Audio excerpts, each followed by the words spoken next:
Hi everyone, my name is Ekta Soni and I welcome you each and everyone on this YouTube channel. So आज की video में हम बात करेंगे ऐसी कौन सी 10 मेजर मिस्टेक है जो बच्चे यूजुअली करते हैं जिसकी वजह से सिलेक्शन नहीं होता है उनका।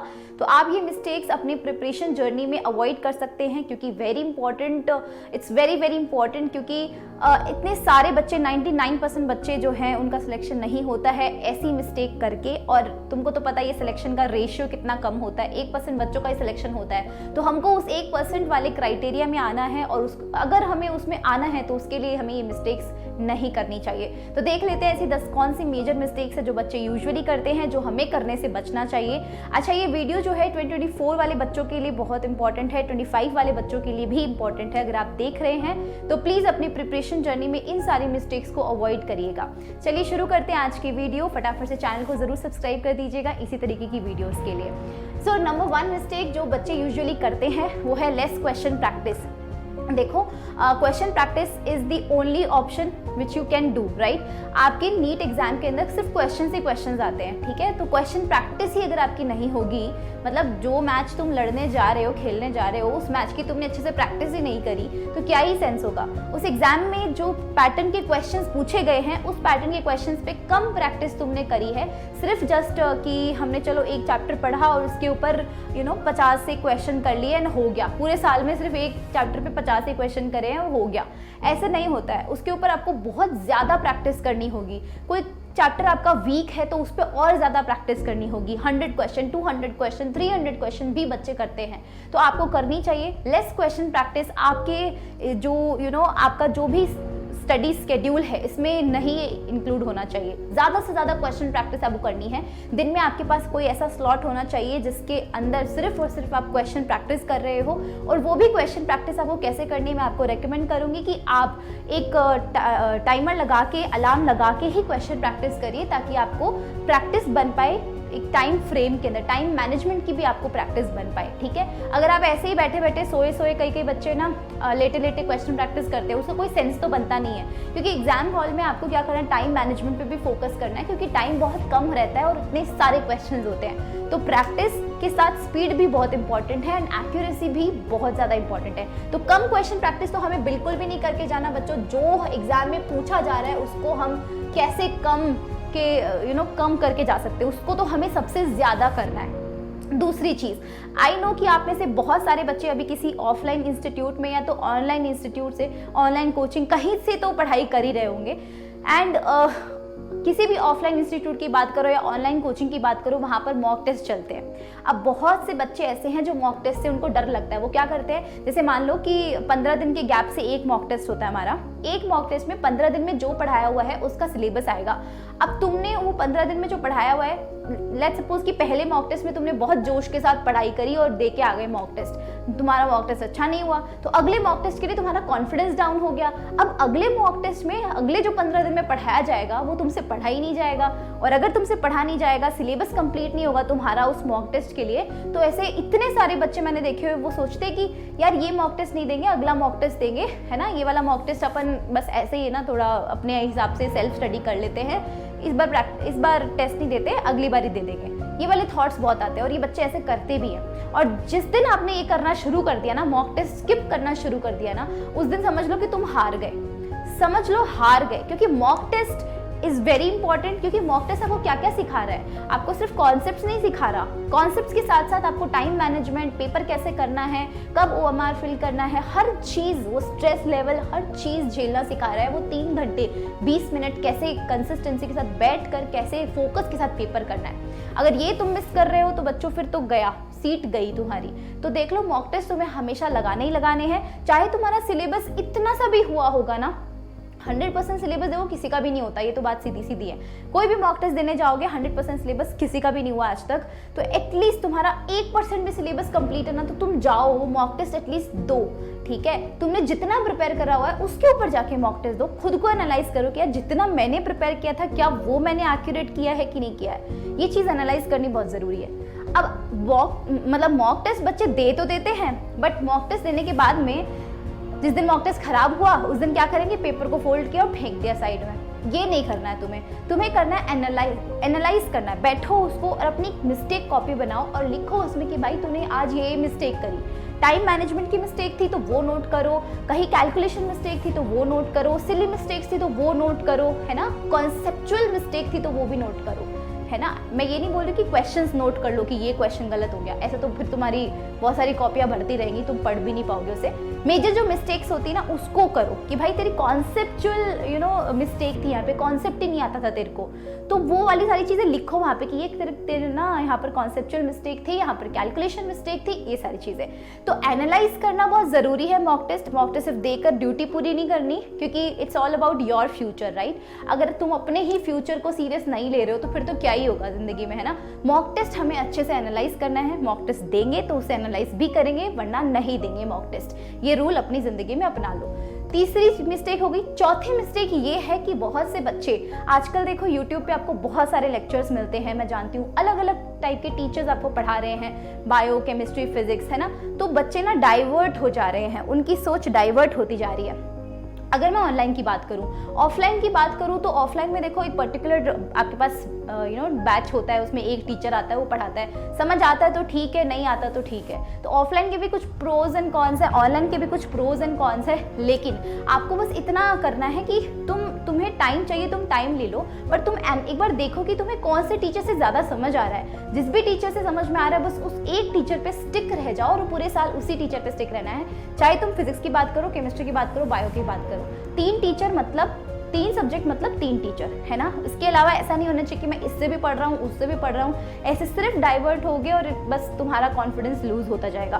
तो सिर्फ एक टीचर आपको एक सब्जेक्ट के लिए एकदम फाइनल कर लेना है। चाहे तुम डेमो क्लासेस देखो, 10 दिन के अंदर अपना डिसाइड कर लो कि कौन सा टीचर मुझे चाहिए है ना।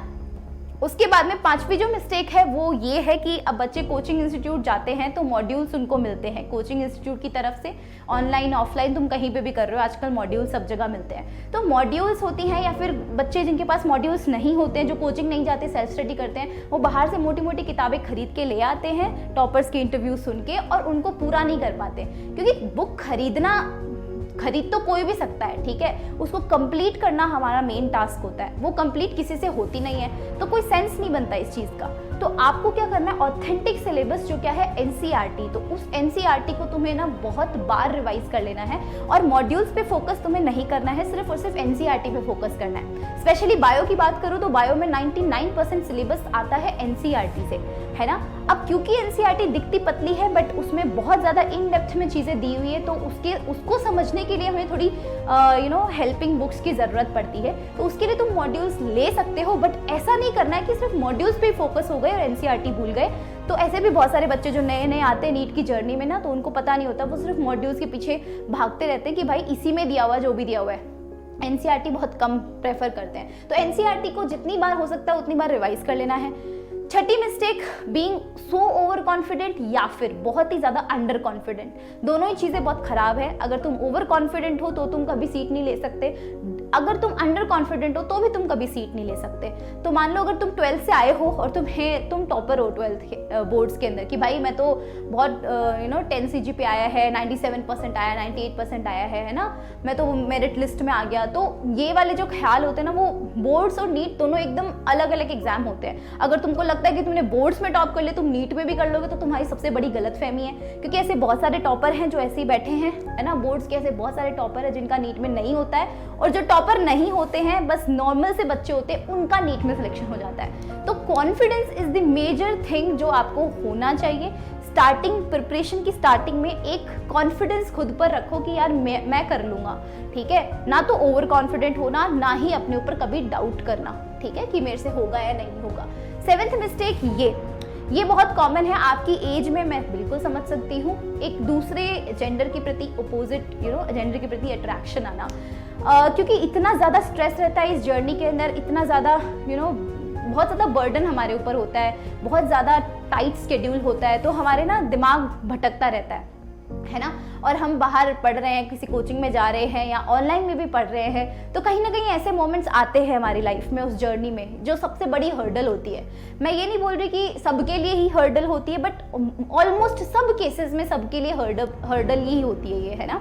तो प्लीज़ ये रिलेशनशिप वगैरह, अट्रैक्शन वगैरह, इससे थोड़ा दूर रहो, क्योंकि आपके लिए बिल्कुल बहुत बड़ी हर्डल बन सकता है और आपके कॉलेज से आपको दूर कर सकता है। तो प्लीज़ इसको थोड़ा सा ना मेंटेन करके चलो। एंड नंबर 8 मिस्टेक इज कि आपका रिवीजन आपने पीरियोडिक बेसिस पे नहीं किया। What is periodic basis? Let's suppose कि तुमने आज मंडे को तुम्हारे एक चैप्टर तुम्हारा कंप्लीट हुआ है। अब एक चैप्टर मंडे को कंप्लीट हो गया, तो अगला जो संडे आ रहा है, मतलब जो वीक खत्म होगा, उस वीक में एक दिन संडे बैठकर क्या तुमने उस पूरे वीक का जो भी सिलेबस था, क्या तुमने रिवाइज किया है उस संडे को? नहीं किया। तो ये जब चीजें आप नहीं करते हो, पीरियोडिक रिवीजन नहीं करते हो बार बार, है ना, कुछ टाइम छोड़ के, जैसे एक हफ्ता छोड़ के मैंने फिर से रिवाइज किया, फिर एक हफ्ता छोड़ के मैंने वो सेम चैप्टर फिर से रिवाइज किया, इसको बोलते हैं पीरियोडिक रिवीजन। अगर आप तुम मतलब ये नहीं कर रहे हो, तो फिर तो रिवीजन नहीं, मतलब रिवीजन ही नहीं है नीट के सिलेबस के अंदर। तो फिर क्या है? नीट का सिलेबस डेप्थ नहीं है, नीट का सिलेबस बहुत ज़्यादा वाइड है, हम कह सकते हैं नीट वाइड है, डेप्थ में नहीं आता। जेई में चीज़ें डेप्थ में आती हैं, तो तुम्हें डेप्थ में तो चीज़ें करनी है, तुम्हें तो रिवाइज करना ना। तो रिवाइज करने के लिए तुम्हें बार बार अपने पीरियोडिक बेसिस पे चीज़ों को रिवाइज करना होगा, चाहे फिर वो बायो हो, केमिस्ट्री हो, फिजिक्स हो, कुछ भी हो, है ना। इसी से ही तुम्हारे दिमाग को ना मतलब ट्रेनिंग मिलेगी कि यार तेरे को चीज़ें याद रखनी है। 9th नंबर मिस्टेक, PYQ को इग्नोर करना। ये भी बहुत बड़ी है चीज़ कि बच्चे PYQs इग्नोर कर देते हैं। तुमको पता नहीं है PYQ से इतने सारे क्वेश्चंस रिपीट होते हैं, इवन क्वेश्चन भी कभी कभी रिपीट हो जाते हैं, और कॉन्सेप्ट्स तो हर साल रिपीट होते हैं। एग्जामिनर कहाँ से नया पेपर बना लेगा? तुम सोच के देखो, अगर तुम एग्जामिनर होते, तुम्हारे पास एक बुक होती है NCERT की, कहाँ से तुम उसमें से नए नए क्वेश्चन निकाल के लाते? सेम क्वेश्चन को तुम अलग अलग वे में पूछ लेते, इतना ही तो कर सकते हैं। तो पिछले 5 से 7 साल के पेपर, और क्योंकि अभी आपने साल शुरू ही किया है, तो मैं तो यही बोलूँगी पिछले 10 साल के पेपर एटलीस्ट तुम्हारी टिप्स पे होने चाहिए। PYQs को एक बार सॉल्व करने से कुछ नहीं होता।